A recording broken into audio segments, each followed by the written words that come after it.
예, 안녕하세요. 반갑습니다. 한국로봇산업진흥원 원장 손웅입니다. 답답하시죠? 이 쬐그만 공간 속에서 이 큰 사업을 하려고 하니 이렇게 또 어려움이 있어서 이렇게 모셨습니다.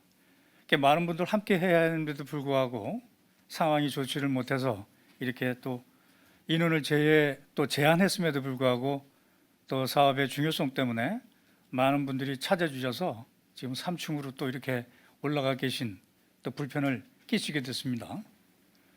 사실 여기 사천은 저도 개인적으로는 처음인데 사실 일하러 내려올 게 아니라 아까 오면서 보니까 바닷가도 있고 조용한 그런 분위기였었는데 그런 기회였었으면 더 좋았을 텐데 아마도 코로나 끝나면 그리 되지 않을까 생각을 해보고요.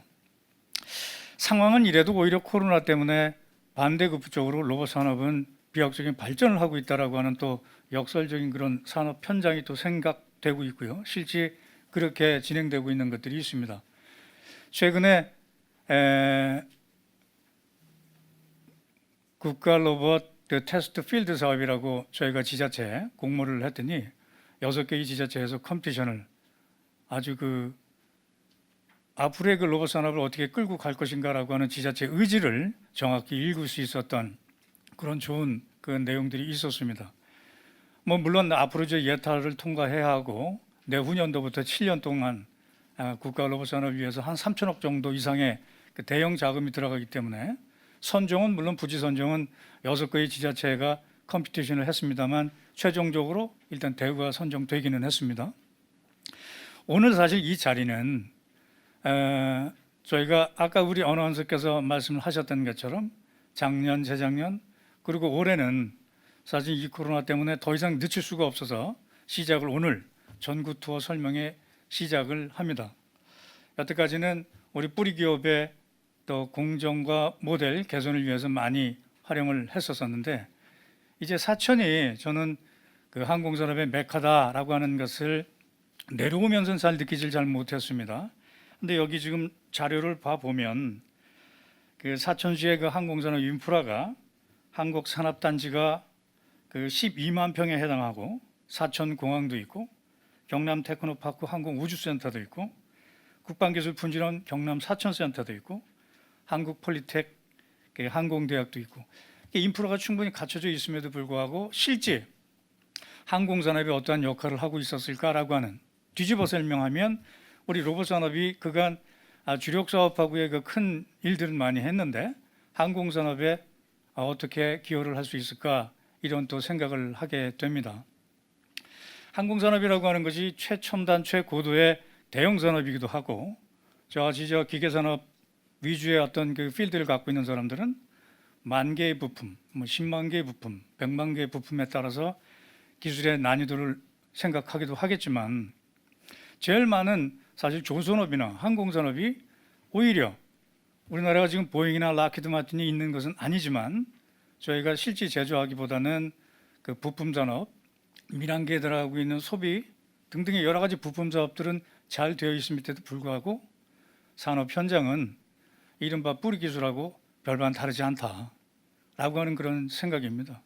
그럴 수밖에 없는 것이 실제 이태리의 명차를 만들고 있는 포르쉐나 여러 가지 차들을 봐보더라도 슈퍼카를 우리가 눈으로 보기 위해서는 까르제리아에서 실제 다 수작업을 통해서 이른바 3D 산업이라고 하는 그런 각고의 노력을 통해서 제품이나 생산되고 있는 것들을 왕왕 보고 있는데 항공산업은 거기서 탈피를 해야 될지 오래됨에도 불구하고 산업 현장은 사실 그렇지 않다. 근데 저희가 몇 해 전부터 저 뒤에 표준 공동 모델을 보시는 것처럼 금형이나 도금, 소송, 열처리 이른바 뿌리 산업에 저희 로봇 기업과 로봇 SI 기업이 들어가면서 수요에 해당하는 어려운 기술들을 표준 공정화해서 많은 효과를 보고 있습니다. 이른바 지금 뿌리 기업은 3D 산업이라 분류되고 있는데 3D 산업의 첫 번째가 데인저러스하고 더티하고 그리고 디피컬티한 거 아니에요. 근데 데인저러스라고는 위험한 환경을 오히려 로봇이 들어가면서 공장 자동화를 통해서 오토매틱하게 바꾸고 더티한 환경을 오히려 로봇이 들어가면서 클린하게 바꾸고 그리고 정말로 고기능의 고숙련자 아니면 할 수 없는 그런 디피컬티한 작업들을 오히려 로봇이 들어가면서 일반 사람들도 쉽게 접근할 수 있는 이지한 산업으로 바꿨다. 그래서 dangerous, dirty, difficulty가 에이스, 클린, 이지로 바뀌었다고 해서 저희는 3D 산업을 에이스화 하는데 로봇 기업만큼 또 로봇 기술만큼 좋은 것은 없다라고 했고 그러한 성공 모델을 계속 해오고 있습니다. 이제는 그 항공산업에 저희가 지금 트렌드 자체가 AI, 빅데이터, 클라우드 이렇게 지금 나가고 있고 정부의 그 디지털 트랜스포메이션이라고 하는 그런 의미 최근 들어서는 IT 쪽에서는 디지털 트윈이나 메타버스까지 진행되고 있는데 산업 현장은 사실 거기가 가지기에는 너무나 먼 그런 얘기여서 산업 현장에 맞는 수요 기술이 뭔가 오늘 이 자리에 대한항공의 박영우 부장님 또 조성환 부장님 함께 해주셨는데 우리 실무사 톤 얘기를 들어보면 오히려 공급자 위주가 아닌 수요자의 그 맞춤형으로 우리 기술이 가기 위해서 수요 기업들 많이 발굴해 주셨다고 했는데 오히려 공급자 위주가 아니라 실제 수요자 입장에 그 기술로 전환이 돼야 오히려 살아있는 기술이고 그 효과성이 있다라고 판단이 될 수 있습니다. 지금 항공산업 말고도 우리가 조선, 그다음에 화학 이렇게 계속 그 분야를 넓혀갈 것이지만 여태까지 저희가 했었던 그 성공 모델이 항공산업에도 좋은 영향을 끼칠 수 있었으면 좋겠습니다. 마지막으로 하여튼 귀한 시간 내주신 수요와 공급 사실 이 어려운 그 시국에서도 시너지가 창출될 수 있는 오늘 좋은 기회가 됐으면 좋겠습니다. 하여튼 시절이 시절인 만큼 늘 건강하시고요. 늘 그 행운이 함께 하시길 빌겠습니다. 고맙습니다. 감사합니다. 네, 안녕하십니까. 방금 전에 소개받은 오늘 첫 그 발표를 맡게 된 한국로봇산업진흥원 제조로봇혁신팀장 김소영이라고 합니다. 반갑습니다. 네, 어제까지만 해도 태풍이랑 코로나 때문에 사실 행사 준비하면서 많은 분들이 참석하실 수 있을까 참 걱정이 많았습니다. 근데 사실 제 걱정이 오늘 이 자리를 보니까 좀 기우였던 것 같습니다. 이런 어려운 상황에서도 오늘 빛나게 이제 자리를 빛내주신 항공기업, 제조기업 관계자 및 그 로봇기업 실무자분들께 정말 감사 인사드립니다. 작년부터 이제 코로나 상황이 계속 장기화되면서 이렇게 수요 공급 기업이 같이 만날 수 있는 자리들이 점점 더 줄어들고 있는 것 같습니다.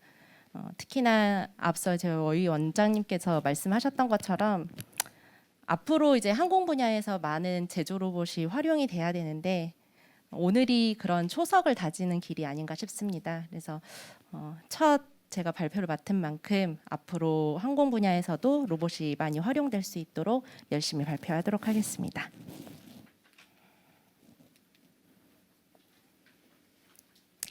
네, 저희 한국로봇산업진흥원은 2010년 지능형 로봇 개발 및 보급 촉진법에 의해서 설립된 국내 유일의 로봇산업진흥기관으로 산업부 산하 공공기관으로 속해 있습니다.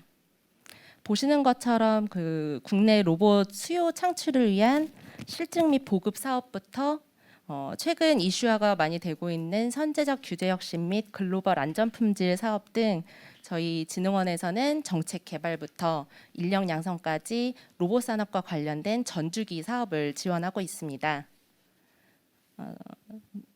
오늘 이 자리에서는 제조 로봇이 활용되는 표준 공정 모델에 대한 기술 개발 사업과 선도 보급 실증 사업을 함께 진행하고 있는 로봇 플러스 프로젝트에 대해서 소개를 해드리도록 하겠습니다.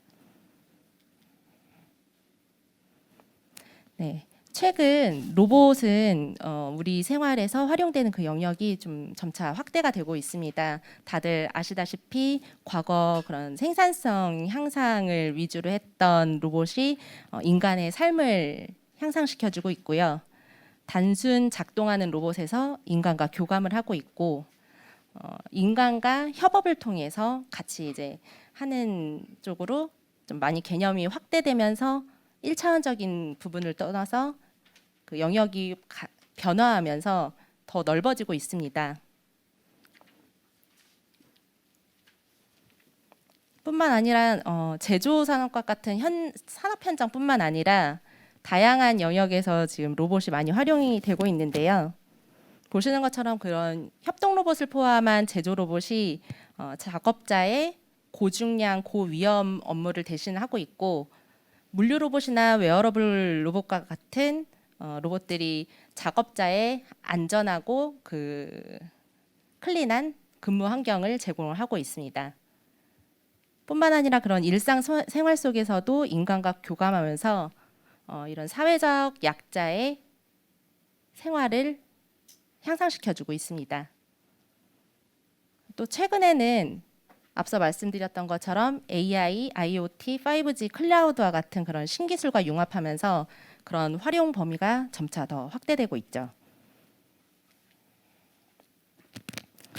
로봇은 전 제조업의 디지털 전환을 위한 구심점이 되고 있습니다.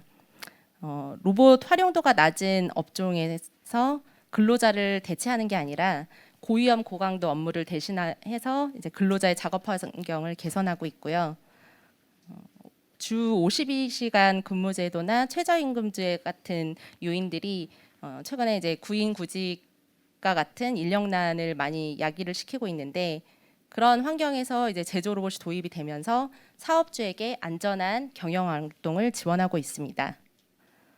앞서도 계속 말씀드렸지만 이런 코로나 확산세 때문에 제조 환경에서는 셧다운 없는 공장이나 그런 비대면 공정 확산을 위해서 이런 제조 로봇이 그 대안이 되고 있는 상황입니다.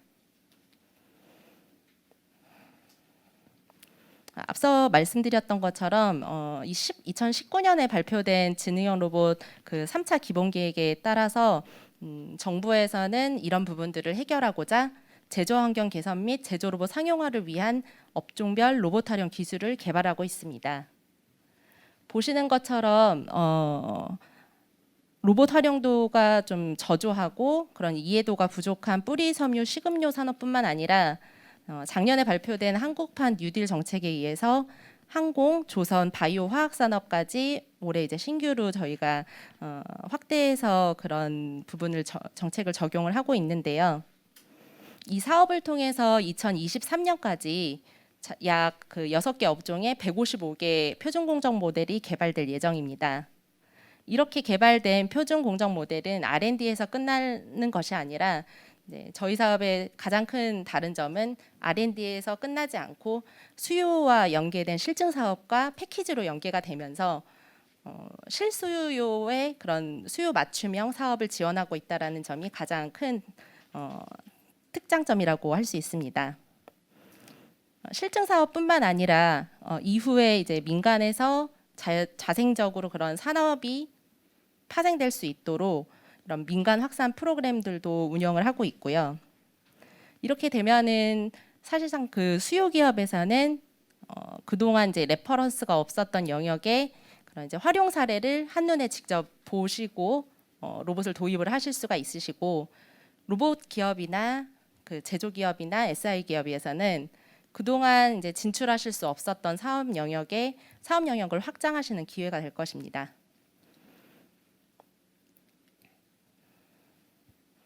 보시는 것처럼 업종별 제조 로봇 활용 표준 공정 모델 개발은 업종별로 이제 세분화된 그 공정에 따라서 실질적으로 로봇이 수행할 수 있는 업무는 그렇게 많지는 않습니다.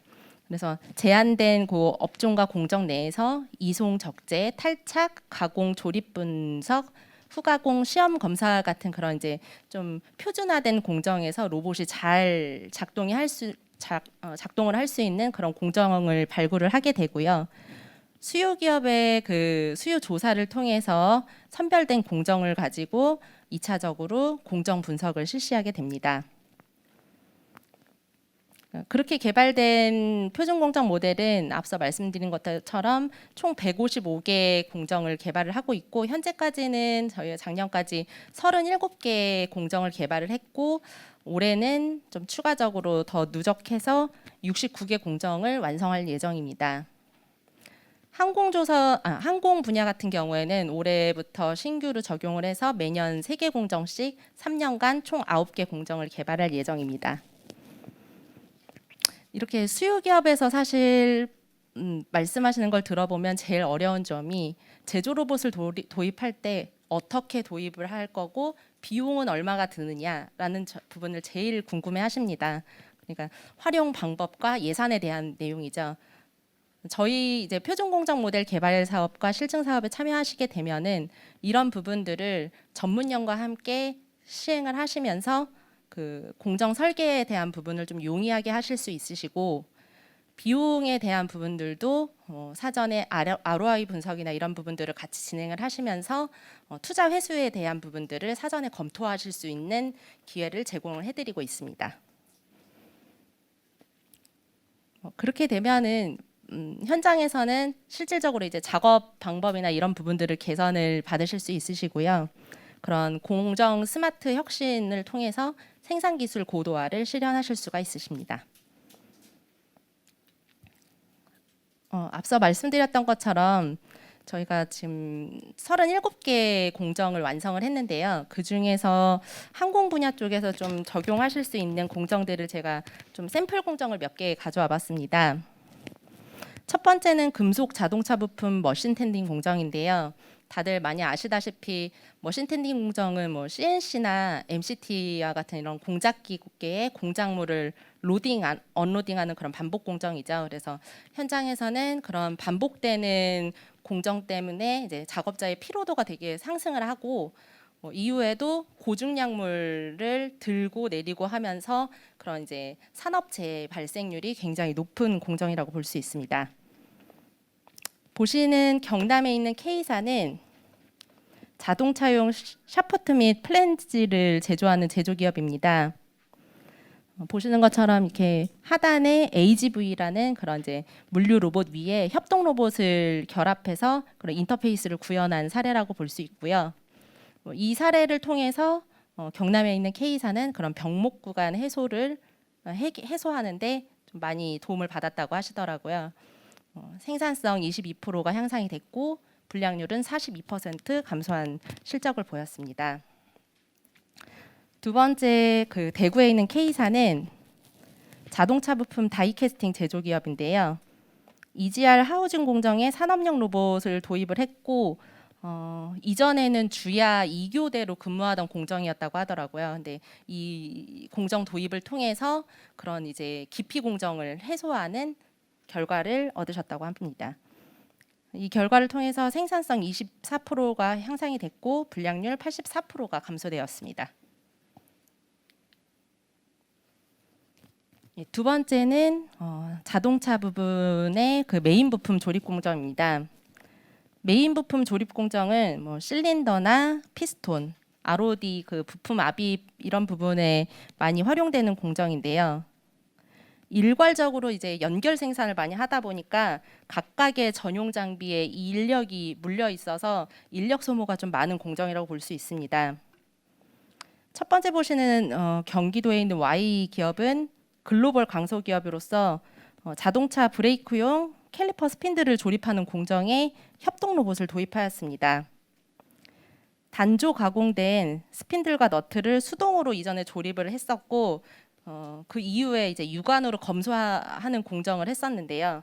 이번 저희 그 협동 로봇 도입을 통해서 양불 판정에 대한 부분을 자동화했고 이종품 그 선별 시스템을 적용해서 품질 자체에 대한 신뢰성도 향상을 시키고 불량품 납품을 통한 필드 사고 예방에도 많은 효과를 보셨다고 합니다. 마지막으로 그 경기도에 위치한 D사는 엔진용 피스톤을 조립하는 공정입니다. 2대의 산업용 로봇을 활용해서 이제 아노다이징 공정인데 이제 그런 이제 작업자에게 유해 환경을 노출시키는 그런 공정이었습니다. 그래서 이런 부분들도 그 환경적인 부분들도 개선을 하고 생산성이나 불량률에도 큰 효과를 보셨습니다. 네, 앞서 말씀드린 대로 이제 표준 공정 모델 개발 사업을 통해서 도출된 결과물들은 보시는 것처럼 표준 공정 모델 DB 통합 관리 시스템이라는 사이트에 이제 앞으로 게시가 될 겁니다. 그래서 대부분 지금 연구개발 결과물들이 본 사이트를 통해서 공유가 될 거고요. 올해 한 11월 정도에 지금 오픈 예정에 있습니다. 거의 저희 자료 업로딩이 막바지 상태에 돌입을 해서 지금 현재 베타 테스트를 하고 있고요. 사이트 자체는 지금 개설은 되어 있는 상태입니다. 그래서 본 사이트에 접속을 하시게 되시면은 수요 기업에서는 그 공정 도입에 따른 사양서나 도입 공정 매뉴얼 그리고 뭐 3D 시뮬레이션과 같은 그런 자료를 보실 수가 있습니다. 뿐만 아니라 그 로봇 SI 기업이나 제조 기업에서는 레퍼런스 영상이나 이런 자료들을 보실 수가 있으시고요. 앞으로 이제 안정적인 그런 공정 구현을 위한 정보를 제공받으실 수 있습니다. 이렇게 R&D가 끝난 연구개발 결과물은 표준공정 모델 실증 사업이라는 사업을 통해서 여기 계신 수요 기업에게 그 사업을 지원을 하고 있습니다. 제조로봇 선도보급 사업과 제조로봇 플러스 사업 두 개 사업을 통해서 저희가 수요 기업에게 지원을 해드리고 있는데요. R&D가 끝난 실증 사업을 통해서 제조 산업의 경쟁력을 강화하고 제조 로봇 시장을 확대하는 사업이라고 보시면 됩니다. 올해 그 두 개 사업을 통해서 약 230억 원의 예산이 지금 현재 투입이 되고 있고요. 150개 공정에 지금 현재 투입 중에 있습니다. 내년에도 지금 예산 작업을 하고 있는 중인데 올해와 유사한 규모로 내년에도 진행이 될 예정입니다. 본 사업에 참여하시게 되면 수요 기업에서는 로봇을 도입하는 비용의 50%를 정부 지원으로 받으실 수가 있으시고요. 작년부터 이제 코로나 상황이 계속되면서 정부에서는 이런 민간의 투자 부담 경감을 위해서 현재까지는 70%를 계속 지원을 해드리고 있어요. 그래서 이 부분이 사실 코로나가 종식되지 않았기 때문에 내년에도 계속 이제 70% 정도 지원을 받으실 수 있을 것 같습니다. 오늘과 같이 그런 이제 로봇에 대한 이해도가 크지 않으신 업종에 저희가 이렇게 찾아가는 전국 투어 설명회를 19년부터 하고 있거든요. 그래서 이런 자리를 통해 수요 공급도 이제 연계를 강화하고 저희도 이런 지원 사업에 대해서 계속 누누이 설명을 드리더라도 사실 수요 기업에서 많이 모르는 경우들이 있으시더라고요. 그래서 오늘과 같은 자리를 오늘 자리를 시작으로 해서 올해는 한 6번 정도 지금 저희가 행사가 기획이 되어 있습니다. 작년도 저희가 선도보급 실증 사업을 첫 해 진행을 했습니다. 그래서 보시는 것처럼 4개 업종에 71개사 84개 공정에 대해서 저희가 작년에 지원을 했고요. 이 결과를 통해서 수요 기업에서는 평균 72% 생산성 향상과 54%의 불량률 감소 효과를 나타냈습니다. 작년에 저희 사업에 참여한 공급 기업이 약 28개사였는데 이 기업에서도 매출 발생액이 총 1,973억 원의 신규 고용 창출이 73명의 고용 창출을 유발하였습니다. 앞서 말씀드린 것처럼 저희는 이런 R&D와 실증 사업뿐만 아니라 사용자 교육과 작업장 안전 지원처럼 현장에서 실증 사업 이후에도 시장에 안정적으로 그 정착해서 사업을 진행을 하실 수 있도록 패키지로 사업을 지원을 하고 있습니다. 그래서 전문연에서는 그 R&D 하시고 나셔서 수요 기업의 사전 컨설팅과 실증 사업을 연계해서 진행을 하고 있고요. 저희 진흥원에서는 그런 이게 제조로봇 도입 기업의 활용 인력을 대상으로 해서 단계적인 교육 지원과 작업장 안전 지원을 하고 있습니다. 교육의 경우에는 수요 기업에서 아무래도 이제 그런 공학적 지식이 많지 않으신 분야들이 있으세요. 그래서 그런 업종에는 로봇 시스템에 대한 이해나 로봇 안전에 대한 그런 입문 기초 교육을 사례와 이론 중심으로 교육을 진행을 하고 있고요. 로봇이 도입된 이후에도 그 로봇 활용 실습을 통해서 현장 중심의 실습 실무 교육을 진행하고 있습니다. 협동 로봇이 설치된 작업장의 경우에는 그 작업장의 근로자 안전을 위해서 위험성 평가 컨설팅이나 작업장 안전 지원과 같은 부분을 같이 진행하고 있습니다. 예, 사업이 종료된 이후에도 앞서 말씀드린 것처럼 제조기업이나 수요기업에서 좀 주도적으로 산업을 유지를 할 수 있도록 리스렌탈과 같은 그런 이제 민간 자율확산 프로그램들을 같이 연계해서 저희 진흥원에서 진행을 하고 있고요.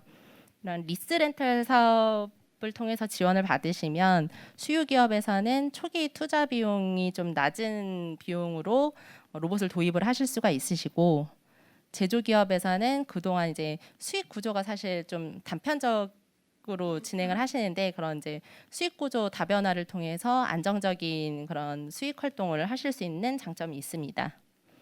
이외에도 저희 진흥원에서는 제조기업과 수요기업의 그런 이제 금융 관련된 프로그램들을 많이 진행을 하고 있는데요. 다 설명드리기 어려우니 혹시 이제 관심 있으신 기업에서는 뭐 이후에 저희 쪽으로 문의를 주시면 상세하게 설명을 드리도록 하겠습니다. 예, 지금까지 이제 정부 지원을 통한 그런 이제 제조 로봇 지원 사업에 대해서 설명을 드렸는데요. 정부에서는 과거 단순히 그 생산성 향상뿐만 아니라 그런 작업자의 안전과 그 깨끗한 근무 환경 조성을 위해서 로봇 활용을 계속적으로 이제 권장을 하고 있습니다. 또한 이제 로봇과 스마트 공장이 같이 접목이 되면서 과거의 그런 전통 제조업을 다시 이제 되살리는 그런 원동력으로 제조 로봇을 확대 보급할 예정이고요.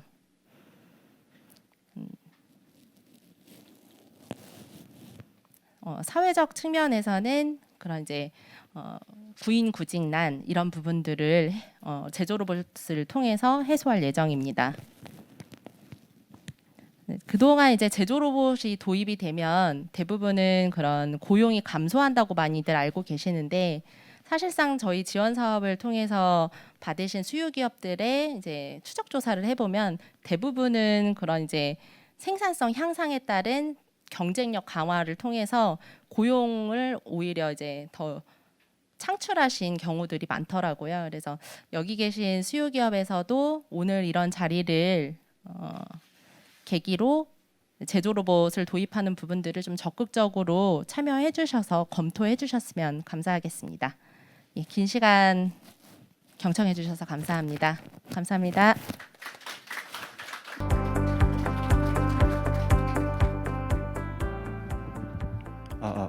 네, 반갑습니다. 한국로봇융합연구원의 지성철 선임연구원입니다.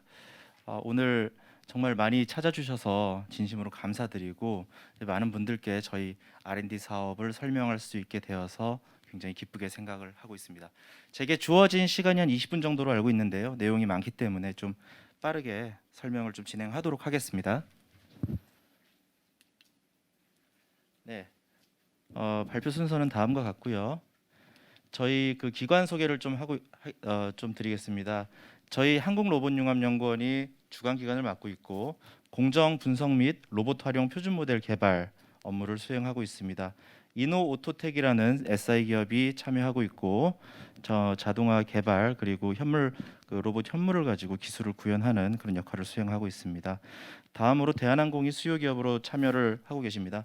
많은 협력사들을 좀 리딩해 주시고, 그리고 공정을 검토해 주시고 실증을 지원해 주시는 그런 역할을 수행을 하고 계십니다. 네, 저희 연구원 같은 경우에는 2005년에 지자체 연구소로 설립된 이후로 굉장히 많은 로봇들을 개발해 오고 있습니다. 예, 뭐 제조 로봇을 비롯해서 산업 지원 로봇, 그리고 재난 안전 로봇, 건설 로봇, 농업 로봇 등 정말 많은 분야에서 연구를 수행하고 있고, 제가 알기로는 전국에서 로봇 연구 개발과 관련해서 저희처럼 이렇게 넓은 스펙트럼을 가진 그런 연구소는 없는 것으로 제가 알고 있습니다. 예, 다음은 SI 기업 이노오토텍입니다.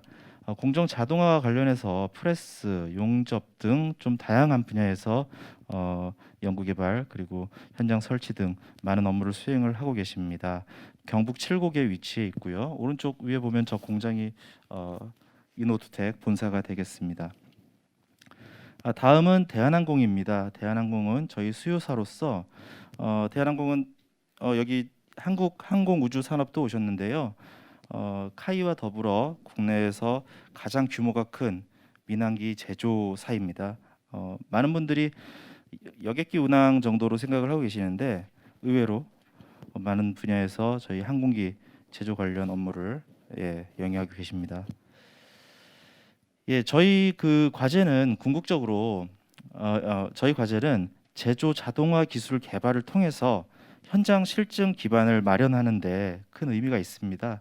그래서 아까 김소영 팀장님께서 설명을 해주셨는데 올 11월에 오픈이 되는 제조 로봇 표준 모델 DB에 저희 연구 성과물이 올라오게 됩니다. 그리고 그것을 활용해서 SI 기업과 수요 기업이 시장 창출형 로봇 실증 사업에 참여를 하시면 되겠습니다. 저희 사업 추진을 위해서 작년 연말부터 100여 개의 그 항공기 제조사의 수요 조사를 저희가 의뢰를 했고요. 약 한 30% 정도 회신을 해주셨습니다. 여기 계시는 이제 기업 관계자분들께서도 저희 그 수요 조사에 응해 주셨고 그 중에서 저희가 총 1년에 3개씩 해서 9개의 공정을 선정을 했습니다. 좀 안타깝게 저희가 선정을 못한 그런 이제 뭐 도장과 같은 그런 공정도 있는데 좀 아쉽게 생각하고 다음에 또 좋은 기회가 되면은 또 R&D로 연결을 해서 진행을 해보고 싶은 그런 생각을 가지고 있습니다.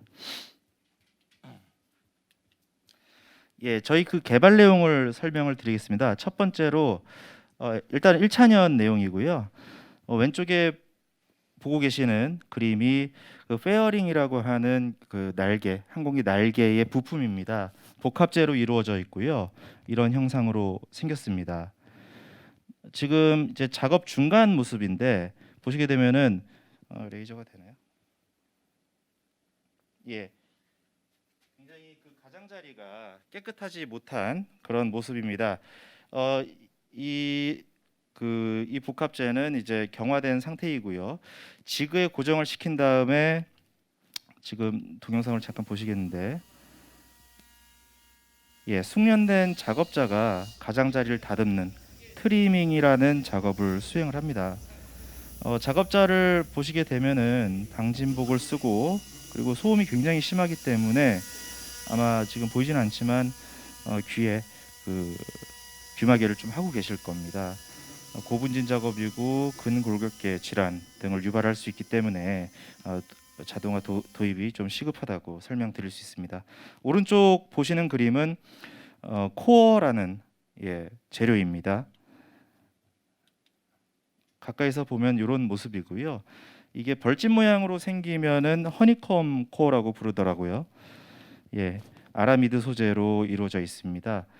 작업 현장 모습 그리고 이 코어를 샌드위치 구조물이라 지금 보시는 그림은 샌드위치 구조물이라고 하는데 저렇게 구조물을 만들어서 방금 보셨던 페어링 안쪽에 자 여기 그림자 진 부분이 혹시 보이시는지 모르겠는데 저 안에 삽입이 되게 됩니다. 그런 소재이고요. 가공을 거친 후에 샌딩이라고 해서 그 벌을 제거하고 다듬는 그런 공정을 실시하게 됩니다. 한번 보시면요. 지금 소리가 작게 나는데 여기도 굉장히 소음이 큽니다. 분진 작업이기 때문에 사람이 하기에는 조금 인체에 좀 유해할 수 있는 그런 작업이 되겠습니다. 1차년 2개 공정 저희가 고려하고 있는 공정 설명드렸고요. 다음으로 또 1차년과 2차년에 걸쳐서 저희가 또 개발하는 공정입니다. 왼쪽 그림에 보고 계시는 것은 스트링거라고 하는 그런 이제 재료가 되겠고 스트링거는 항공기 그 동체 길이 방향으로 설치되는 부재입니다. 이 다음과 같은 어떤 프로세스를 거쳐서 만들어지게 되는데 복합재는 적층을 하고 그 다음에 경화를 시키지 않습니까? 적층을 하는데 적층하고 그 성형을 하기 위해서 이제 프리포밍이라는 과정을 거치게 되는데 아직은 그 굽기 전이기 때문에 말랑말랑합니다. 그 말랑말랑한 상태에서 지금 작업자께서 이렇게 커팅 작업을 수행하고 계십니다. 가까이서 보시면은 우리가 그 사무용으로 쓰는 커터 칼이죠. 예, 그리고 이 뭐 숙련된 작업자께서 하시겠지만 아무래도 사람이 하다 보니까 작업 결과물이 좋지 않고 좋지 않은 건 아니죠. 일정하지는 않겠죠. 일정하지 않고 그리고 그 아직 굳기 전이기 때문에 잘라낼 때마다 칼에 그 레진이 묻어 나옵니다. 그렇기 때문에 이 부분도 저희가 울트라소닉 커터를 이용해서 자동화하는 그런 이제 R&D를 수행하려고 하고 있습니다. 오른쪽에 보시는 그림은 일부 자동화된 모습입니다. 아까 그 스트링거가 길게 생겼는데 이 스트링거를 커팅을 하기 위해서 사이드 커팅, 측면 커팅 그리고 아까 사람이 하고 계신 게 이제 엔드 커팅인데 두 가지를 실시하게 되는데요. 지금은 작업을 어떻게 하고 있냐면은 사이드 커팅을 기계로 하고 나서 그 재료를 다시 다른 작업장으로 옮긴 다음에 커터 칼로 자르는 그런 작업을 하고 있습니다. 그래서 저희는 올해에는 엔드 커팅을 자동화를 시키고 그리고 2차년에는 오른쪽에 보시는 저 그 기계와 통합해서 일체형으로 한 자리에서 원물의 이동 없이 엔드 커팅과 사이드 커팅을 할 수 있는 그런 이제 기술 개발을 하려고 하고 있습니다. 예, 다음은 2차년 개발 내용입니다. 2차년에는 아까 보신 그 프리프레그 차지 커팅과 더불어서 이번에 이제 수요 조사를 저희가 했을 때 가장 수요가 높았던 드릴링과 리베팅을 저희가 2차년에 하게 되는데 자, 왼쪽 그림을 보시고 동영상을 한번 보시겠습니다. 리베팅 작업입니다. 지금 서 계시는 작업자께서 버킹바라는 쇠뭉치를 들고 계십니다. 반대쪽에서 리벳건으로 리벳을 쏘게 되는데 지금 소리를 들어서 좀 느끼시겠지만 굉장히 소음이 큽니다. 그리고 이것도 마찬가지 아까 그 작업과 마찬가지로 근골격계 질환을 유발할 수 있고요. 네, 저희 쪽에 이런 수요가 좀 있었고요. 다음 오른쪽 드릴링 보시겠습니다. 드릴링 제가 보기엔 이건 벌크 헤드라고 하는 그런 재료인 것 같은데 이 판재에 수백 개에서 수천 개의 홀을 가공을 해야 됩니다. 지금은 100% 사람이 하고 있는 것으로 제가 알고 있습니다. 작업 영상을 잠깐 보시죠. 판재에 법선 방향으로 드릴링을 해야 됩니다. 그렇게 작업 품질을 보장받아야 되는데 만약에 저기에서 작업 품질이 조금 떨어지면은 불량이 나오면은 저 커다란 판재를 한 판을 폐기를 해야 되는 그래서 이 부분도 이제 저희가 자동화를 좀 시급하게 해야겠다라고 생각을 해서 2차년에는 이제 기술적인 난이도가 있기 때문에 2차년에는 저희가 평판 판재 평면의 그 판재를 리베팅하고 드릴링하는 그런 자동화를 저희가 개발을 하고요. 3차년에는 곡면 판재 곡판을 저희가 리베팅 드릴링하는 그런 R&D를 하려고 하고 있습니다. 마지막으로 프리프레그 플라이 분류 선별 분류 작업인데요. 프리프레그 시트는 원물은 저렇게 그 롤에 말려 있습니다. 이것을 쫙 풀어내면서 NC 플라이 커터라는 것으로 커팅을 하게 됩니다. 근데 지금 문제가 뭐냐면은 이렇게 쭉 펼쳐 놓으면은 공정을 멈춘 다음에 작업자가 이것을 떠내고 그리고 분류를 하는 그런 작업을 하게 됩니다. 그렇기 때문에 시간 소요가 걸리고 생산성이 좀 떨어지는 문제가 있습니다. NC 플라이 커터이고요. NC 플라이 커터로 잘라낸 플라이입니다. 자, 그래서 이 부분은 아까 설명한 것과 중첩돼서 넘어가고요. 저희가 이제 로봇을 어떻게 활용할 것인가? 아직 저희가 그 과제를 협약은 5월경에 했지만 그 예산 편성이라든지 이런 부분이 좀 지연이 되는 바람에 6월 한 중순부터 R&D를 시작했습니다. 근데 제가 정말 아쉽게 생각하는 게 이런 이제 설계 도면이 아니고 실물의 사진을 좀 보여드렸으면 하는 그런 생각이 있었는데 그 부분이 좀 아쉽게 느껴집니다. 좀 양해를 좀 부탁드리고요. 이제 경화된 라미네이트 트리밍 공정은 그림과 같이 제작이 될 것 같고요. 이건 이제 해외 사례입니다. 뭐 우리가 하려고 한 것과 100% 일치되지는 않지만 유사해서 좀 떠왔고요. 그 가공물을 지그에다 고정을 시키면은 언제나 그 위치 오차가 발생을 하게 되죠.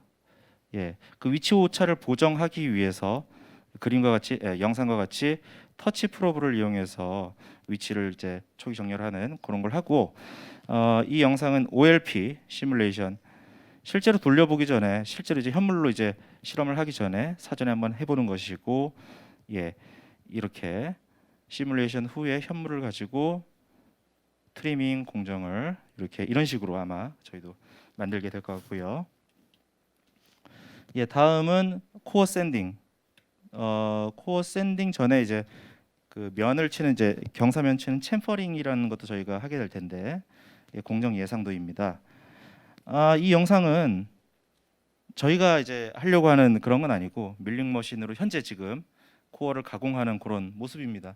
이 가공이 이루어진 후에 저희가 만들고자 하는 공정으로 그리고 챔퍼 치고 그리고 저 샌딩을 하는 그런 작업 저희가 자동화를 하도록 하겠습니다. 저희가 뭐 현물은 없지만 OLP는 좀 가볍게 돌려봤습니다. CFRP 그 강도가 높은 CFRP를 트리밍 해보는 그런 이런 실험도 계획하고 있고 아까 보신 그 페어링의 그 가장자리 트리밍하는 그런 시뮬레이션 영상입니다. 그리고 코어 샌딩 이런 식으로 저희가 공정을 구성을 하겠습니다. 자 그리고 프리프레그 차지 트림 프리프레그 차지라고 하면 프리프레그를 이제 적층시킨 후에 그 경화시키기 전 상태를 말합니다. 이런 일련의 과정을 거치게 되고 스트링거를 울트라소닉 커터로 커팅하고 커팅된 그 단면은 맨 오른쪽 아래와 그림과 같이 맨 오른쪽 아래 그림과 같이 나오게 됩니다. 저희가 그 아직 그 로봇에 달아서 실험을 못했기 때문에 손으로 자른 영상을 한번 보겠습니다. 이게 아마 그 25kHz 정도 되는 주파수를 가지는 커터일 텐데요. 사람이 들고 하지만 사실 이 툴은 사람이 들고 하면 안 되는 툴입니다. 위험하기도 하고 무게가 나가기 때문에 로봇에 달아서 해야 되겠고요. 아마 로봇에 달아서 그 돌리게 되면은 이런 이제 영상과 같은 모델이 나올 것 같습니다. 경로 추종, 그러니까 뭐 이제 패스를 이제 추종하기 위해서 심 트래킹이라는 기술을 저희가 염두에 두고는 있는데 아직 확정은 아니고요. 다음 2차년, 3차년에 저희가 개발하게 될 리베팅 드릴링입니다. 지금 그 어떤 그 스킨 파트 그 판재를 가운데 두고 로봇이 두 대가 마주보고 있습니다.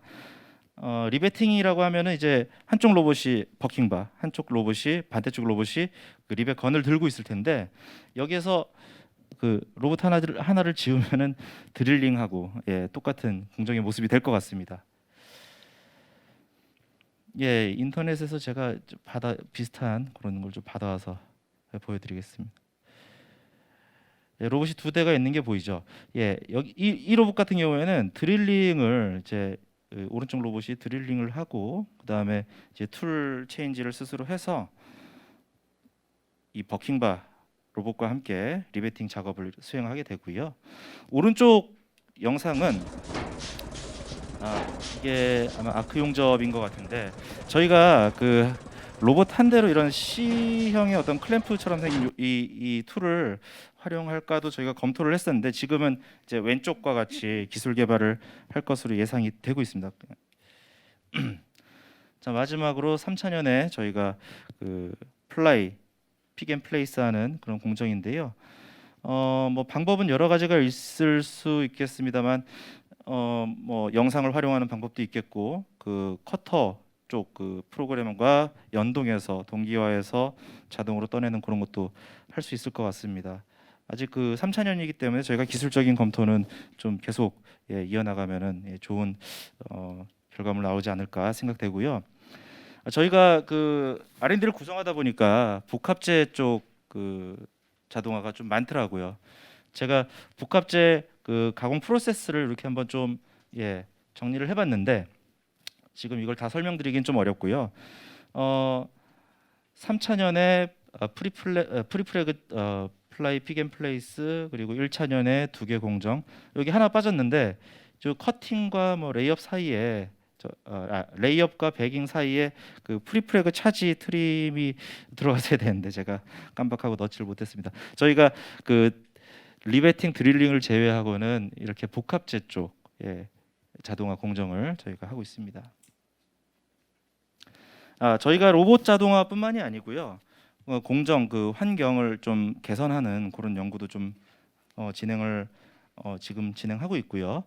그래서 뭐 작업물의 이동이나 배치, 검사, 뭐 휴식, 뭐 이런 사이클, 이런 사이클 개선하는 그런 이제 내용도 저희가 표준화 시킬 것이고 작업장 내의 어떤 공간 활용 그리고 동선 효율화 등을 고려해서 표준 모델이라고 하는 그 이제 뭐 레퍼런스에 저희가 포함을 시켜서 제시를 좀 해보도록 하겠습니다. 아마 그 저희가 만들어낸 표준 공정이 현장에 100% 다 활용은 똑같이 활용은 할 수가 없을 겁니다. 그래서 저희가 이런 기준을 좀 제시해드리고 현장 컨설팅을 통해서 저희가 좀 맞춤형으로 제안을 또 한번 해드리도록 하겠습니다.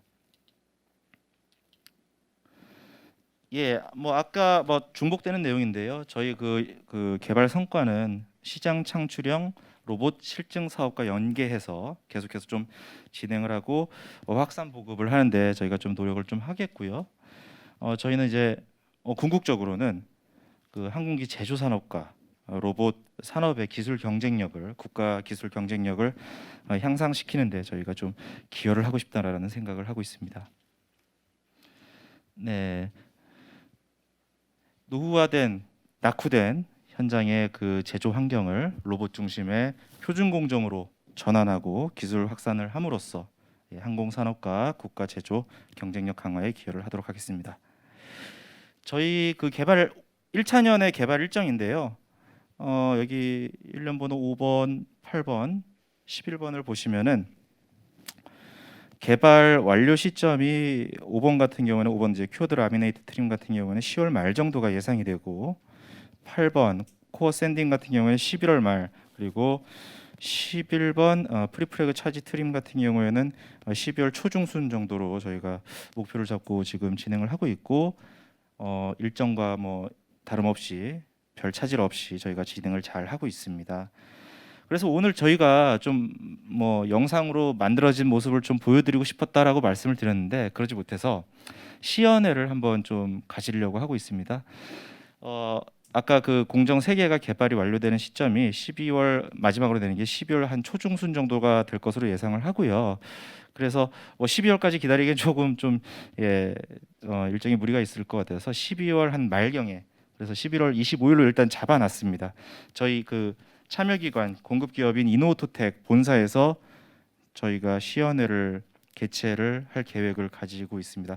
오늘 그 제게 좀 명함을 좀 많이 전달해 주시면은 연락처로 저희가 관련된 공지는 좀 뿌리도록 하겠습니다. 시연 내용은 뭐 변경이 되면은 안내를 또 별도로 드리도록 하겠습니다. 네, 이상입니다. 들어주셔서 감사합니다.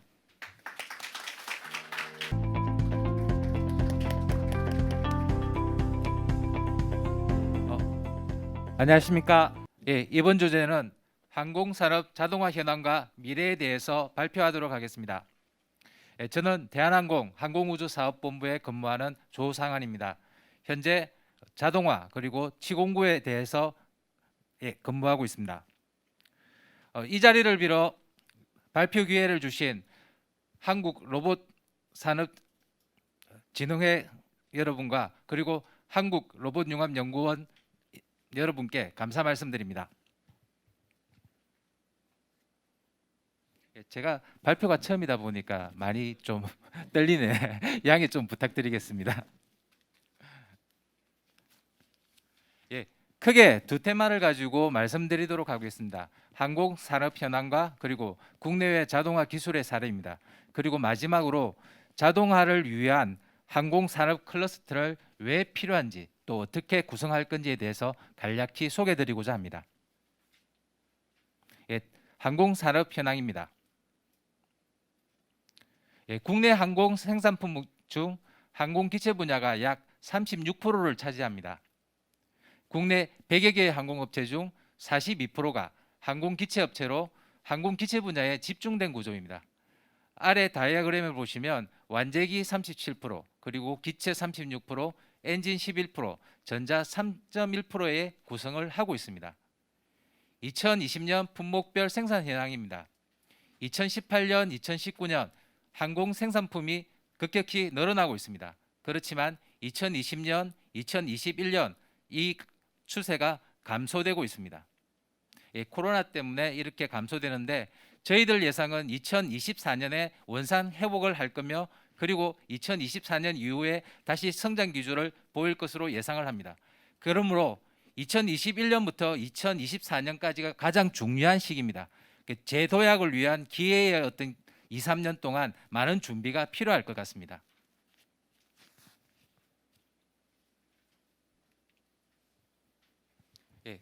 다음은 국제시장 경쟁 환경에 대해서 알아보겠습니다. OEM, 다시 말해서 보잉이나 에어버스 같은 경우 점유율이 2014년부터 2018년까지 조금씩 감소되는 것을 보실 수 있을 겁니다. 그 양을 티어 1 그룹, 티어 2 그러니까 주 계약 업체 그리고 보조 계약 업체들이 이 부분을 흡수하고 있습니다. 이렇게 흡수되는 이유는 OEM들이 리스크 쉐어링 파트너 개념으로 초기 개발에 티어 1과 공동 참여 및 수익을 공유하는 목적입니다. 그럼 티어 1 상위 7개 회사가 기체 구조물 시장의 점유율을 50% 이상 차지하고 있습니다. 아래 도표를 보시면 스프릿 에어로 시스템이나 GKN 에어로스페이스 그리고 스텔라, 트럼프, 프라이밋 에어로텍이라든지 이러한 7개 상위 업체가 전체 기체 구조물의 50%를 차지하고 있으며 높은 기술 장벽으로 후발주자들의 진입이 쉽지 않습니다. 이유는 선진화된 기술을 보유하고 있는 이 부분의 리딩 업체들이 계속적으로 집중적으로 투자와 기술 개발을 끊임없이 함으로써 후발주자들이 성장할 수 있는 시장 체계를 막고 있는 편입니다.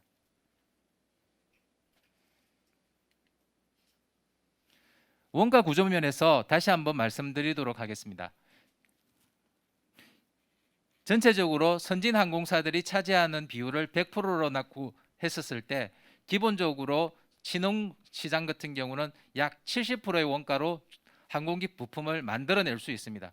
30%에 대한 퍼센테이지가 남기 때문에 오프로드 그러니까 실제적으로 아웃소싱을 많이 추진을 하고 있지만 기본적인 기술적인 후진 그리고 라이센스 등 여러 가지 이유 때문에 이러한 부분이 조금 막혀져 있습니다. 그렇지만 실제 선진 항공사에서는 가면 갈수록 파트너 쉐어링 그리고 또 이런 후발 업체들을 개발을 해서 실제 원가 절감을 진행을 하려고 하고 있습니다. 인도나 중국 등의 자국의 항공기를 대량 수주 연계, 기체 부품을 수주를 함으로써 실제적으로 많은 부분을 이러한 후진국에서 가져가고 있습니다.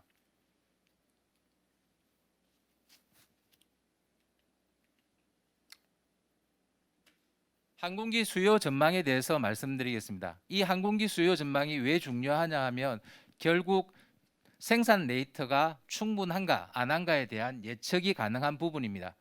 보잉사는 2017년 파리 에어쇼에서 향후 20년간 약 4만 1,000대의 항공기를 납품 예측할 거라고 예측을 했습니다. 시장 가치로는 약 7천조 규모입니다. 특히나 싱글 아일 에어플레인이라 하는 단일 통로급이 72%를 차지할 정도로 수요가 높습니다. 이 단일 통로급은 말씀한 보통 737이나 A320 기종, 소형 기종을 말을 하고 있습니다. 이런 기종이 72%라면 약 29,000대, 연간으로 따지면 1,500대, 월간으로는 120대 정도입니다. 사실은 항공기 하나를 만드는데 수만 부품이 들어가는데 실제 월간 120대를 생산을 하기에는 굉장히 벅찹니다. 결국 자동화가 전제되지 않고는 이러한 월간 레이트를 맞출 수 없다는 결론에 도달합니다. 그래서 선진 항공사에서는 설계 개념부터 이 디자인 커머널리티를 생산 자동화에 중점을 둬서 설계를 진행을 하고 있습니다. 결국 자동화가 안 되는 업체는 결국 생산 물량도 수주를 못한다는 이야기와 동일합니다. 또한 보잉은 뉴 미들 에어라인 5X라는 계획을 이미 수립했고 이것도 똑같이 싱글 아일 에어플레인 그러니까 단일 통로 기종입니다. 결국은 두 물량이 합치면 어마할 정도의 양이 기본적으로 실제 자동화 없이는 생산이 불가능한 구조로 만들어질 거라고 예상을 하고 있습니다.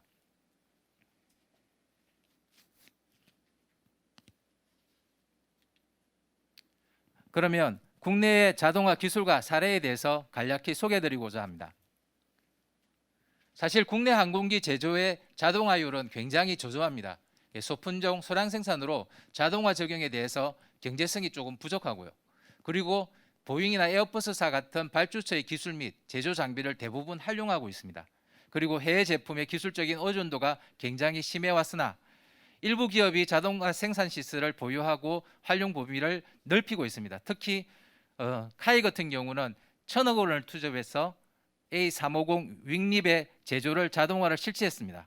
8시간 걸리는 윙립을 지금 현재 45분 만에 완성을 하며 월간 660개의 3m가 넘는 대형 윙립을 제조를 하고 있습니다. 또한 하나 에어로스페이스는 1,000억 원을 투입해서 엔진 부품의 자동 조립 및 용접 자동화를 설치하고 있습니다.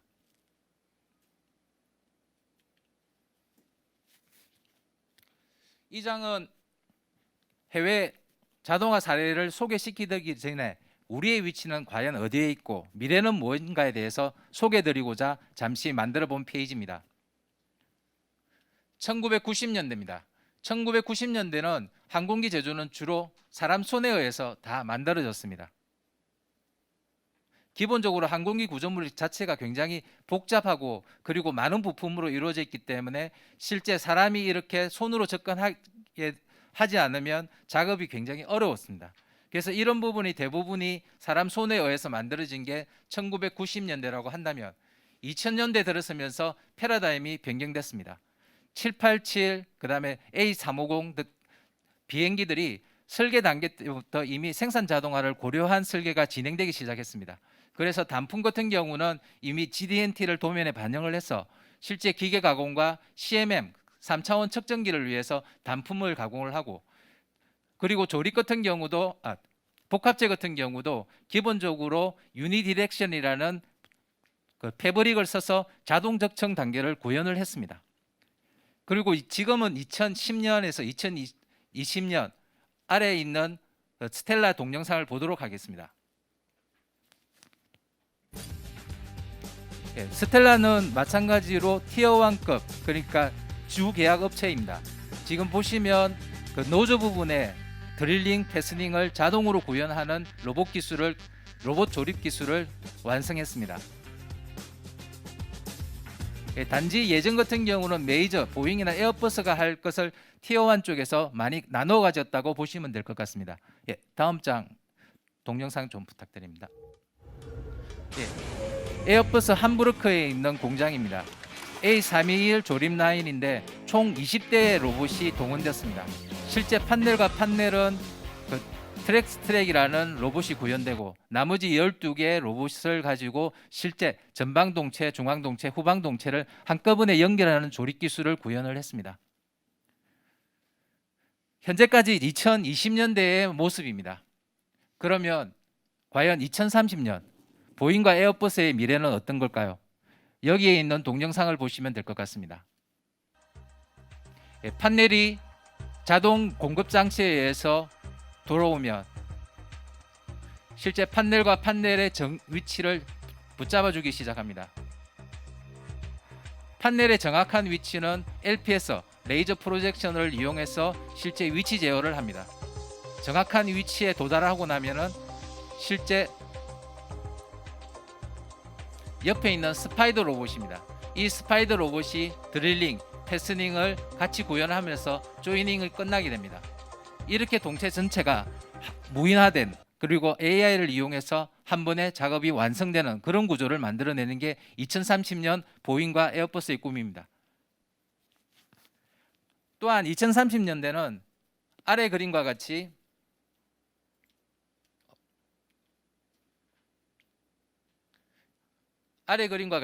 휴머노이드를 이용한 사람과 로봇이 같이 작업하는 코워커 환경을 구성할 예정입니다. 이 코워커 구성에서 사람은 단지 보조적인 역할이고 모든 작업은 로봇이 다 이루어질 것 같습니다. 마지막으로 2050년 휴머노이드 로봇 매니지드 팩토리라고 되어 있는데 결국은 2050년 보잉과 에어버스의 꿈은 모든 공장에 무인합니다. 이렇게 선진 항공사나 티어1 그룹에서는 많은 발전을 진행을 하고 있지만 과연 저희들 현실은 어딜까요? 저희들이 예상하기로는 2010년도입니다. 후발주자인 인도나 동남아 같은 경우 1990년대, 선진 항공사는 2020년대를 가고 있지만 저희들은 가운데 2010년, 현재 우리가 가지고 있는 물량 대부분이 실제 자동화가 하기 어려운 부분에 진행을 하고 있습니다. 이런 부분은 결국 인도나 동남아 쪽에서 저임금으로 무장된 부분에서 많은 부분의 우리 파일을 가져갈 겁니다. 결국은 우리는 이 단계를 넘어서기 위해서는 실제 선진화된 기술을 빨리 도입해서 자동화된 조립 라인과 단품 생산을 이루어야만 선진 항공사와 경쟁할 수 있는 구조를 만들어 나갈 수 있을 것 같습니다.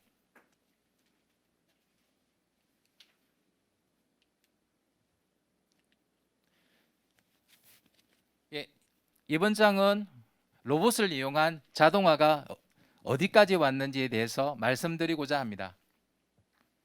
크게 두 가지 로봇을 이용한 자동화는 크게 세 가지로 진행을 하고 있습니다. 로봇을 이용한 조립, 드릴링, 패스닝을 이야기하고 그리고 로봇을 이용한 페인팅, 실링, 도포를 이야기하고 마지막으로 로봇을 이용한 NBI가 있습니다. 그중 첫 번째 장은 로봇을 이용한 조립입니다. 여기에 두 가지 큰 그림이 있는데 하나는 보잉 777 항공기의 조립 과정이고 아래 그림은 A321 조립 라인입니다. 이 두 개의 동영상이 크게 다른 점이 뭐냐 하면 보잉 777 같은 경우는 로봇이 조립 라인에 직접 와서 조립을 도와주는 거고 아래에 있는 동영상은 로봇은 제자리에 서 있고 부품이 라인을 타고 이동해서 그 라인의 정유치를 쓰면 로봇이 가공하는 크게 다른 점이 있습니다. 그러면 첫 번째 동영상을 한번 보시도록 하겠습니다. 777 로봇의 조립 현장입니다. IML 로봇이 밑에 버킹바로 받쳐주는 구조입니다. 잠시만 중단. 저희들은 이 장비를 멀티펑션 엔드 이펙트라 합니다.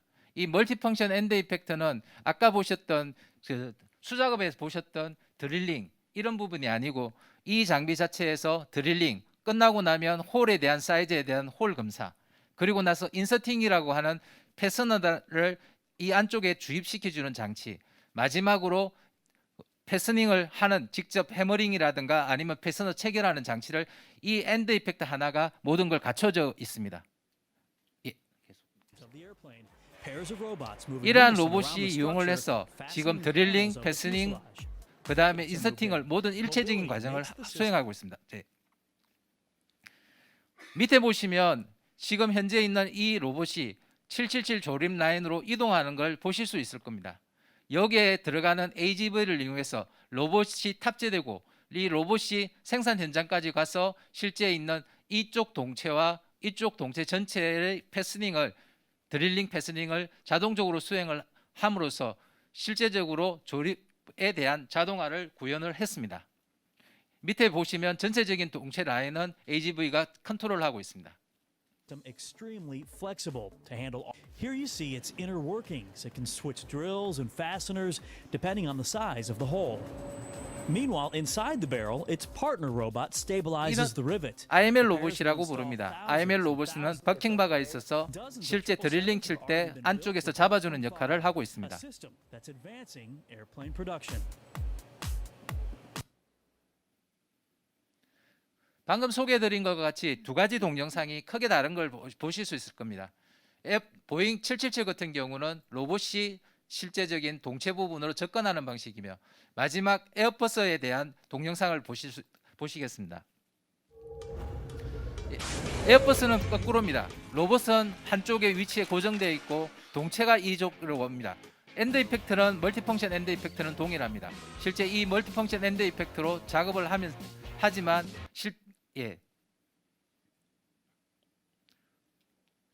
동체 자체는 라인을 타고 이쪽에서 공급을 합니다. 2019년 10월 독일 함부르크에 있는 조립 라인인데 아마 인터넷상에서 가장 흔하게 볼 수 있는 조립 자동화에 대한 라인인 것 같습니다. 예, 다음 장. 예, 다음은 로봇을 이용한 페인팅 그리고 실링에 대해서 소개해드리고자 합니다. 예, 첫 번째는 777X 윙입니다. 약 200피트짜리 그러니까 흔히 말하는 20m짜리의 길이에 있는 윙을 자동으로 페인팅하는 장치입니다. 두 개의 로봇을 이용해서 양쪽 레일을 타고 이동을 하면서 도포를 하고 있습니다. 첫 번째 코팅 시간을 4.5시간이 걸리는 긴 파트를 24분으로 단축시켰습니다. 두 번째 777X 카고도어입니다. 이 777X 카고도어의 뒤쪽에 있는 실링 작업을 실제 가와사키에서는 로봇을 이용해서 자동화를 구현했습니다.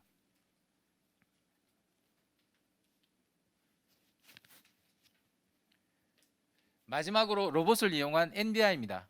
NDI는 Non-Destructive Inspection이라 그래서 복합재를 검사하는 방법입니다. 복합재는 아까 말씀드렸듯이 부품을 여러 장을 적층을 해서 만들어내는 파트입니다.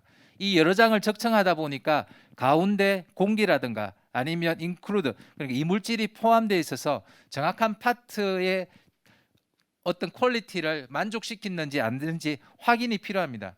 이러한 확인을 위해서 필요한 게 NDI입니다. 잘 아시겠지만 2000년 이후 보잉 777이나 에어버스 같은 경우는 거의 대부분이 복합재로 구성되어 있습니다. 항공기의 50% 이상을 복합재로 함으로써 모든 항공기 부분의 어떤 연료 효율이나 무게를 경감을 시켰습니다. 이러한 복합재 검사를 위해서 가장 필요한 공정이 이런 NDI입니다. 그래서 로봇에 대한 NDI를 많은 부분에서 자동화를 구현을 했습니다. 첫 번째 보시는 동영상을 소개해 드리겠습니다. 777에 들어가는 윙스파입니다. 이 윙스파는 길이가 20m 정도 되며 실제 이 길이를 제어하기 위해서 12개 포고라는 시스템을 구현했습니다. 각 12개의 로봇이 자기 위치 제어를 해줘서 그 고굴곡의 스파를 위치를 제어를 하고 있습니다. 위에 있는 스캐너 로봇입니다. NDI라는 것 자체가 울트라소닉을 쏘아서 초음파를 쏘아서 물을 매개체로 안에 내부에 있는 결합물 유물을 판단하는 장치입니다.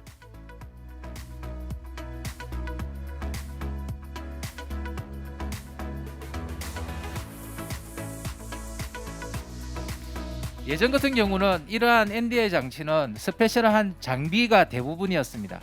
그렇지만 2020년의 추세는 전부 다 로봇으로 대체되는 그런 부분을 많이 구현을 하고 있습니다.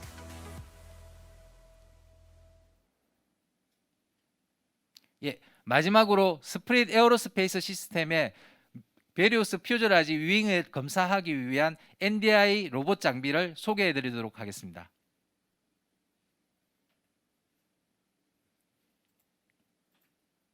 System contains a single track-mounted KUKA 6-axis robot.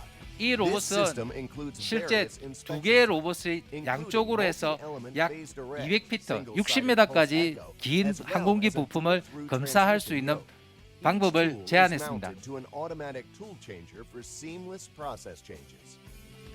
This system can inspect multiple composite parts using a water-coupled through transmission ultrasound technology. Using pairs of conventional ultrasonic probes, through transmission ultrasound is a well-established non-destructive inspection technique that is especially useful for testing parts for defects and inconsistencies when single-sided pulse echo processes fall short.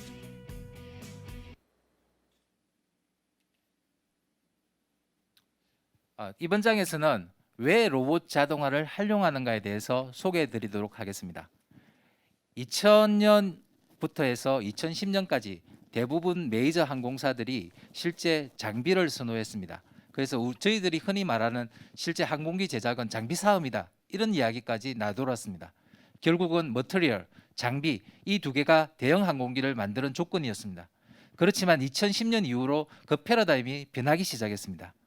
왜 그러냐 하면 항공기는 가면 갈수록 대형화되고 이 대형화되는 부품에 그만큼 큰 장비를 도입하기에는 부담이 많이 간다는 이야기였습니다.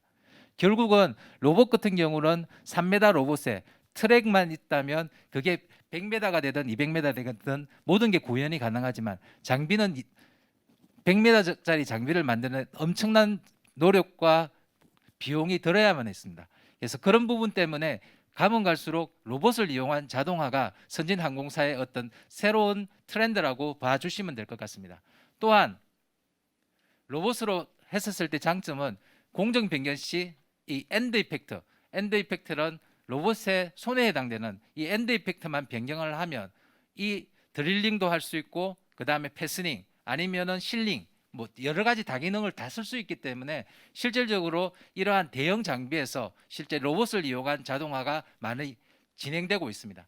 또한 AGV 같은 구동 시스템을 활용하면 로봇을 가공물 근처로 쉽게 이동할 수 있다는 장점도 있기 때문에 가공 장비 자체가 로봇으로 많이 대체되고 있습니다.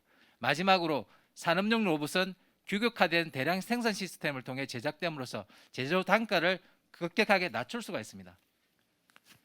흔히 저희들이 CNC 머신을 기본적으로 도입한다고 했었을 때 약 40억에서 50억 정도의 가격을 지불을 해야 됩니다.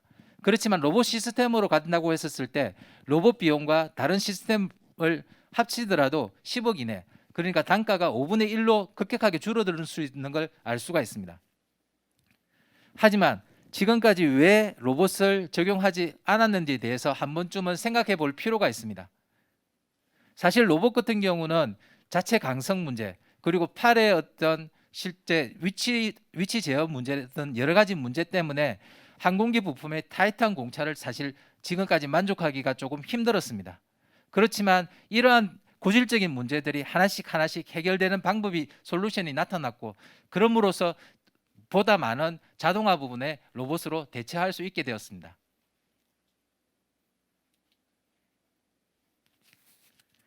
마지막으로 아까에도 소개해드렸지 항공산업이 다른 선진 항공사에 대해서 한 10년 정도 뒤처졌다고 말씀을 드렸습니다. 그래서 이러한 문제를 어떤 식으로 극복해 나갈 수 있는지에 대해서 잠시 소개해드리고자 합니다. 해외 선진 항공사 같은 경우는 기본적으로 새로운 항공기 파트를 개발할 때 개발 초기부터 SI 그러니까 실제적인 로봇 SI든 SI 기업과 같이 그리고 또 연구소와 같이 조인해서 항공기 개발에 대한 리스크를 줄여 나갔습니다. 그리고 나서 개발을 하고 난 그 완성품에 대해서는 서로 열매를 공유했습니다. 마찬가지로 저희들도 실제 이게 대한항공이 됐든 카이가 됐든 아니면 캔코하든 한국정밀이든 실제 SI 기업들이 각각 전문화된 SI 기업과 조인해서 연구기관과 동일하게 연구기관의 어떤 데이터를 가지고 하나의 커다란 컨소시엄을 구성해서 이러한 컨소시엄에서 나온 데이터들을 실제적으로 디맨드 요구되는 각 회사에서 뿌려줄 수 있는 이러한 생태계를 만들어 나가야만 선진 항공사에 대한 뒤처짐을 빨리 쫓아갈 수 있을 것 같습니다. 이러한 기능은 한 회사가 전담해서 한다고 될 사항은 아닌 것 같습니다. 정부기관도 마찬가지입니다.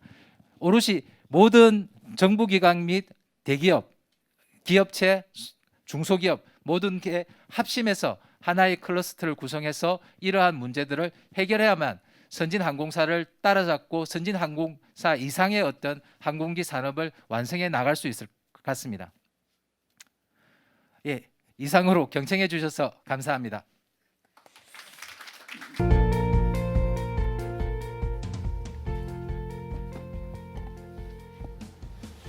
예, 주식회사 로봇밸리 주만성입니다. 저희는 작년에 실시했던 로봇 활용 표준 공정 모델 도입 사례로서 바이패스 밸브 조립 공정 간 로봇 자동화 시스템에 대해서 소개를 드리도록 하겠습니다.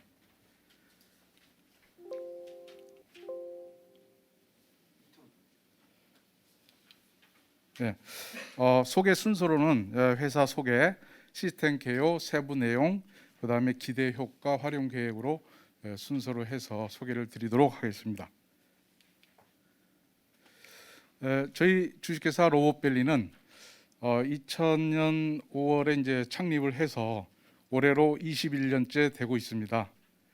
그리고 사업 분야로서는 로봇 자동화 시스템으로서 핸들링, 용접, 그다음에 이제 도장 표면 처리 관련, 그다음에 단조, 팔레타이징, 조립 로봇 시스템, 그다음에 핸드폰 렌즈에 비구면 렌즈 로봇, 이런 아이템이 되겠습니다. 그리고 저희들은 경남 창원에 있습니다. 그리고 저희들은 순수 엔지니어 연구 인원만 현재 20명이고요. 올해 매출 목표는 80억을 목표로 하고 있습니다. 저희 로봇밸리는 고객의 요구에 맞도록 초기 검토서부터 설계, 제작, 설치, 시운전, 교육, 그리고 가장 중요한 그 사후 관리 서비스를 24시간 대응을 하고 있습니다.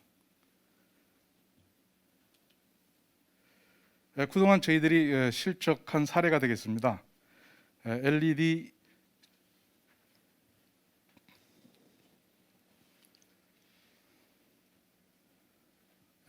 처음에 보시면 LED 조립 공정, 그 다음에 이제 열간 단조 로봇 시스템, 그 다음에 프레스 스탠딩, 그 다음에 좌측에 보시면 가공 쪽 로봇 핸들링, 그 다음에 조선 분야라든지 이런 쪽에 용접 절단 시스템, 그리고 맨 밑에 3D 비전을 이용한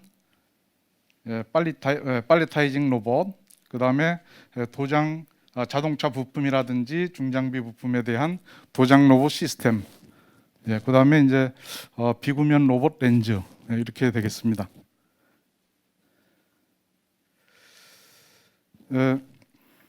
이번에 표준 공정 모델에 대해서 소개를 드리도록 하겠습니다. 그 제조 수요 기업은 자동차 부품 회사인 그 유니크가 되겠고요. 이 바이패스 밸브는 자동차의 그 배기가스를 절감하고 그다음에 이제 고출력을 내기 위한 중요한 부품이 되겠습니다. 이러한 부품을 제조하는 공정에 있어서 최종 세 공정이 되는데 1공정은 레이저 마킹, 그리고 베어링 삽입, 그다음에 샤프트 실 플레이트 조립, 이렇게 세 공정이 이루어졌는데 이거 전체 로봇으로 적용을 하였습니다. 전체 구성은 지금 로봇 이제 가반 중량 10kg짜리 2대, 그다음에 로봇 핸드, 그다음에 그 부품 정렬 공급 장치, 그다음에 작업자 측에서 이제 소재를 로딩 언로딩 한 포인트에서 할 수 있는 인컨베어와 아웃 셔틀, 그리고 전체를 구성하는 제어할 수 있는 시스템, 그다음에 작업자 공정 모니터링 할 수 있는 모니터링 시스템, 이렇게 구성이 되어 있습니다. 공정 순서는, 작업 순서는 어떻게 이루어진 설명을 드리도록 하겠습니다. 작업자 측에서 이제 그 바이패스 밸브를 인컨베어에다 적재를 합니다. 적재를 하고 인컨베어에서는 스텝으로 이동하면서 버퍼 역할도 하고, 그다음에 이제 1번 로봇 쪽으로 가게 됩니다. 1번 로봇으로 가게 되면 레이저 마킹기에 투입을 해서 레이저 마킹 이후에 베어링 압입기로 갑니다. 1번 로봇이 하는 역할이고요. 그다음에 이제 2번 로봇은 베어링 압입기에 장착된 바이패스 밸브를 그 샤프트 실 공정으로 이송을 하게 됩니다. 그리고 소재 정렬 장치에 있는 샤프트 실과 플레이트 실을 잡고 조립기에 투입을 해서 조립한 다음에 아웃셔트로 작업자 측으로 배출을 하게 됩니다. 우측의 그림에 보시게 되는 것은 이 작업을 사전 제작을 하기 전에 사이클 타임이라든지 그다음에 로봇의 동작 영역, 간섭 체크를 사전에 시뮬레이션을 해서 에러율을 줄이는 그런 방식으로 진행을 했습니다. 네, 이 동영상은 실제로 설치된 영상이 되겠습니다. 네, 지금 1번 로봇이 베어링 압입기로 집어넣고, 그리고 2번 로봇이 실과 실 샤프트를 잡고 드립기에 투입을 하게 됩니다.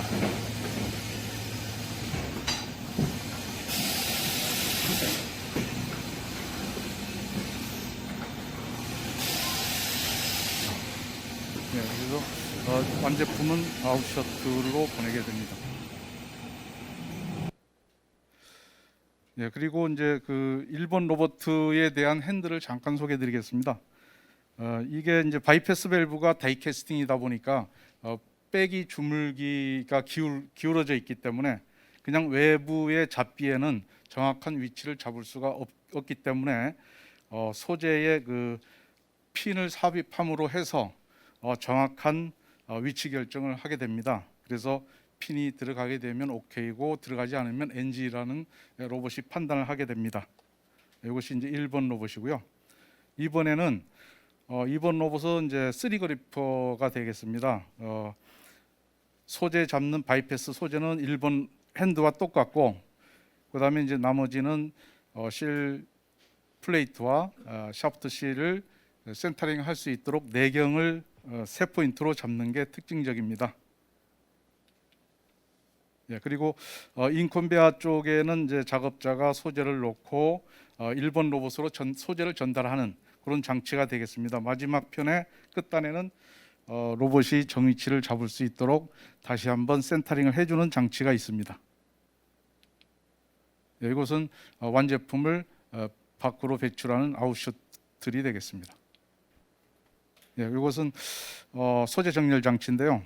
그 샤프트 실과 실 플레이트를 그 파스피더 진동 장치에 의해서 그 분할 장치를 해주고 끝에서 로봇이 잘 잡도록 센터링을 해주는 장치가 되겠습니다. 네, 그리고 시스템 컨트롤러 모니터링 조작반이 되겠습니다. 시스템 컨트롤러는 이제 PLC를 적용을 했고요. 그 다음에 이제 전체를 컨트롤할 수 있는 제어반이 되겠습니다.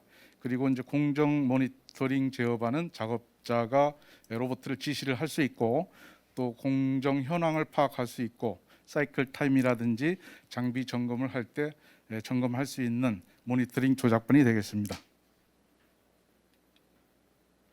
예, 마지막으로 이 사업을 진행함에 있어서 기대 효과와 활용 계획에 대해서 잠깐 소개를 드리겠습니다.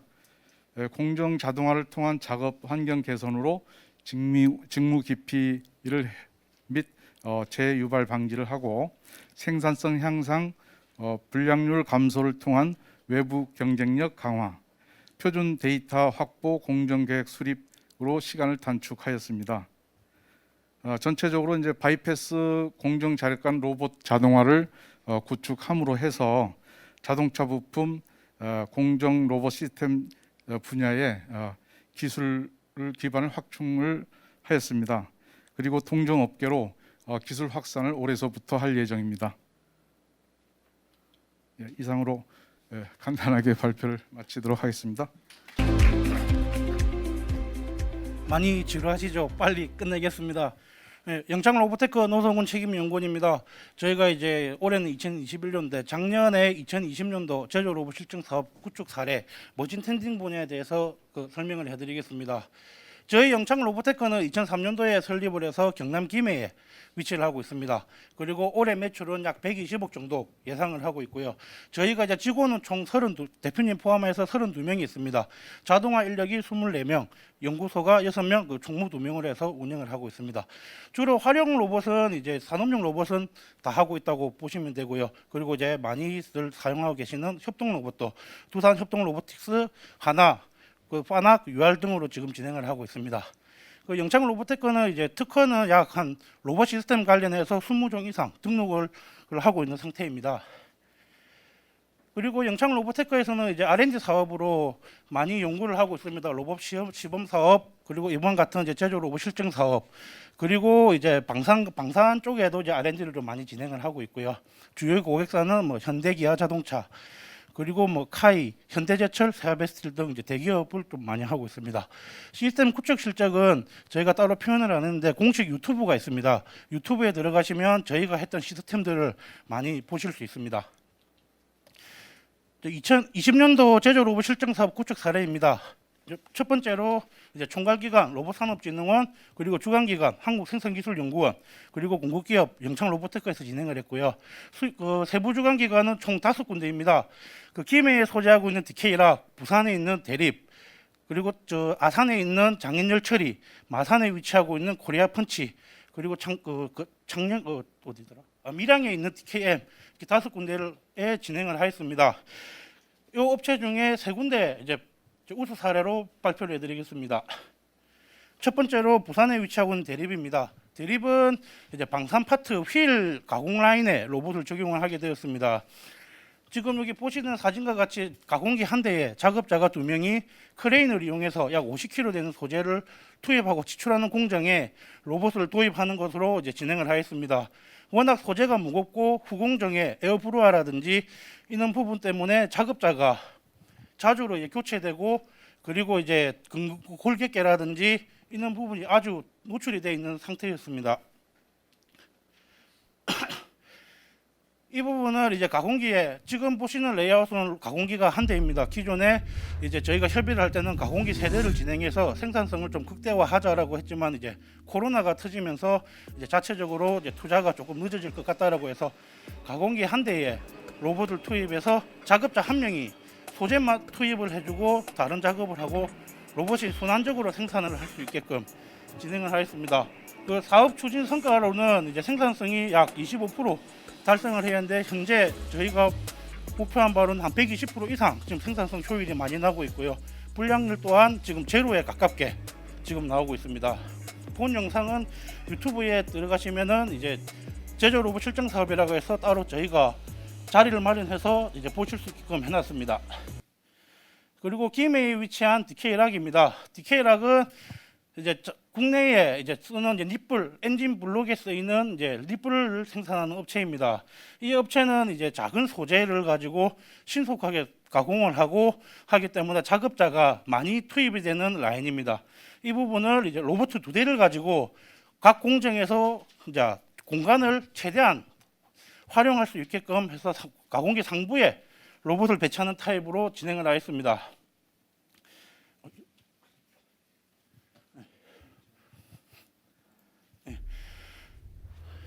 지금 시뮬레이션과 같이 작업자가 지금 시뮬레이션은 이제 방한도다 보니 가공기가 다 배치가 되어 있지 않습니다. OP10 공정 가공기가 2대고 20 공정에 가공기가 2대가 있습니다. 이렇게 작업을 하면서 작업자가 순환으로 작업하는 부분을 로봇 2대가 가공기 상부에서 주행을 하면서 기존에 있는 공간을 바꾸지 않고 그대로 활용을 하면서 작업자에는 이제 생산 원가는 줄이고 생산성을 극대화했습니다.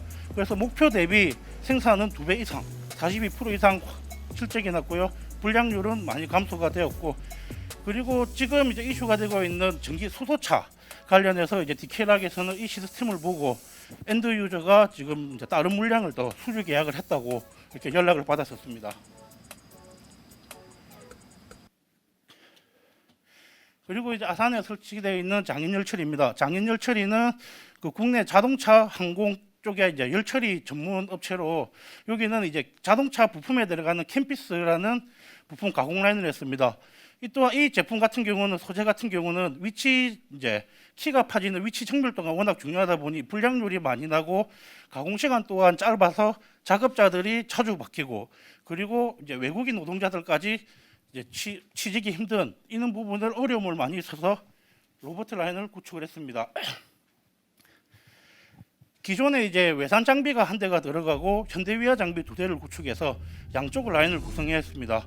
그리고 이 시스템 같은 경우는 기존의 수직 다관절 로봇을 협동 로봇 기반을 조금 추가를 하여서 작업자와 이제 안전 펜스를 치지 않고 작업을 할 수 있게 이렇게 설치를 하였습니다. 이거는 영상이 좀 길더라도 뒤쪽에 테스팅하는 부분을 조금 설명드리겠습니다.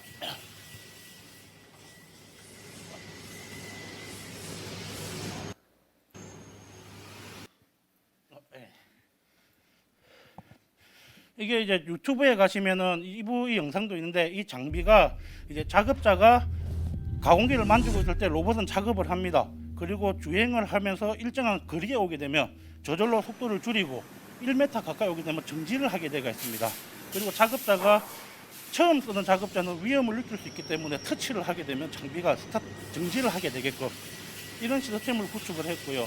그리고 작업자가 작업이 끝나고 빠지면서 스타트를 누르게 되면 다시 100%로 작업을 할 수 있는 이런 시스템을 이용해서 구축을 한 사례입니다.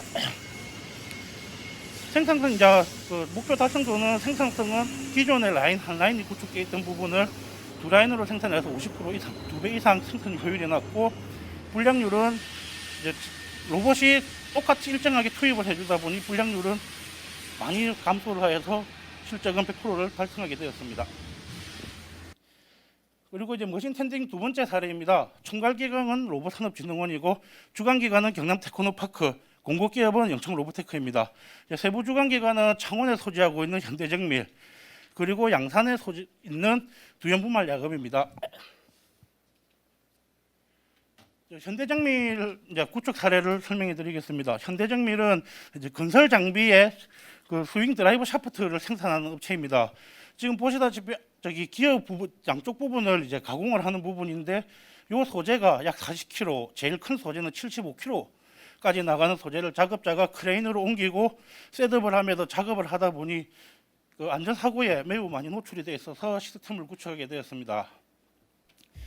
작업자가 컨베이어에 소재만 셋업을 하면 약 한 2시간 이상 무인으로 로봇이 생산을 하고, 팔레트에 완성품 소재를 적재하게 되면 알람을 띄워서 작업자, 지게차를 운전하는 작업자가 그 팔레트만 지출해주고 투입만 해주면 계속 무인으로 돌아가는 이런 시스템입니다. 이 공정은 이제 가공 시간이 워낙 사이클이 들다 보니 작업자의 안전성과 그리고 이제 생산성을 극대화하기 위해서 구축한 시스템 사례입니다. 생산성 향상은 약 33% 이상 업이 되었고, 이제 불량률은 제로화가 되었습니다.